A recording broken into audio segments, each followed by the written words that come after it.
في بنت صغيرة حياتها كلها اتغيرت علشان قالت هو ازاي انا قامة الرب. اسمع قصة للآخر واعرف ايه الحكاية. ازيكم؟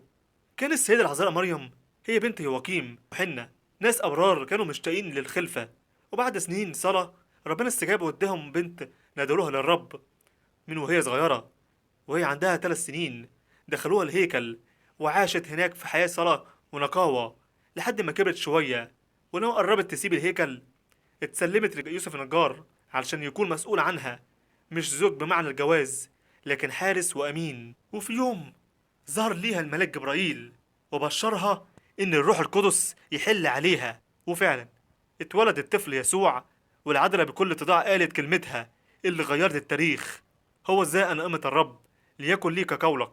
ولما راحت تزور اليصابات امتلأت اليصابات من الروح القدس وقالت: مباركة أنت في النساء. وهنا نطقت العذراء تسبيحتها المعروفة: تعظم نفس الرب. ولما جه الوقت الميلاد ما كانش فيه مكان، فاتولد المسيح في مزود بسيط، والعذراء شالت ابنها وهي عارفة إن اللي في حضنها هو رب المجد. فكبر يسوع المسيح، والعذراء كانت تحتفظ بكل الأمور في قلبها وما نسمعش عنها كلام كتير، لأنها كانت أم صامتة بتخدم وتحب. وفي عرس قانا الجليل أول معجزة قالت للمسيح: ليس لهم خمر، وقالت للخدام: مهما قال لكم فافعلوه.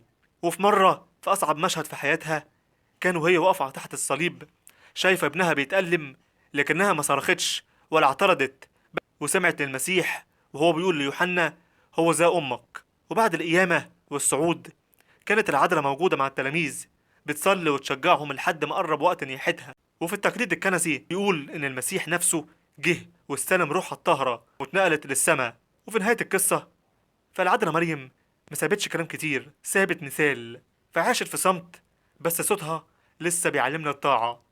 لو عجبتك القصة ودخلت قلبك اعمل لايك ومتابعة وكومنت، اكتب شفاعتك يا أم النور، وتابعونا على منصتنا باسم قصص أبانوب رضا، واعمل شير للفيديو عشان غيرك يستفاد وياخد بركة. بركة صلاة أم النور فلتكن معنا جميعا.